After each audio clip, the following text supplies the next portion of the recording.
Bienvenue sur le Grand Prix de Gippingen, 170 km au programme. Tout d'abord, 4 petits tours d'un circuit de 8 km où l'échappée du jour va se constituer avec 6 coureurs. Stockley de la Coratec, Jacobs de l'équipe de Suisse, Neuhaus de la Rembe, Janssen et Doyle pour la X-Speed et Körkel pour la Faberl-Meyer.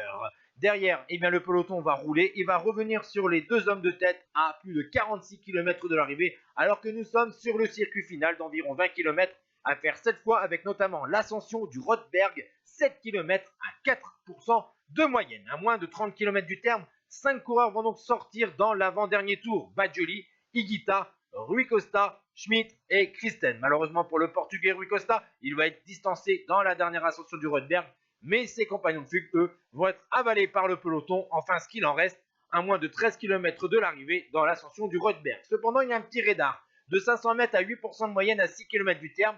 Marc Hirschi, le champion de Suisse, tente sa chance, mais il ne réussit pas à surprendre les équipes des sprinters punchers et donc les équipes Lidl Trek qui a beaucoup travaillé aujourd'hui, mais aussi la Lotto Destiny autour de Maxime Van Gils a donc roulé dans ses derniers kilomètres. Place maintenant au sprint final. Dans un faux plat montant, on va voir que Alberto Bettiol va lancer de très loin le sprint, le coureur italien, mais il va être débordé au centre de la route par le vainqueur du Grand Prix de Francfort, Maxime Van Gils, qui signe donc un nouveau succès cette année. La deuxième place revient donc à Alberto Bettiol, devant Roger Adria de la formation Bora, Foldager pour la Jayco Alula et Fabio Christen pour l'équipe UAE. Ciao tout le monde.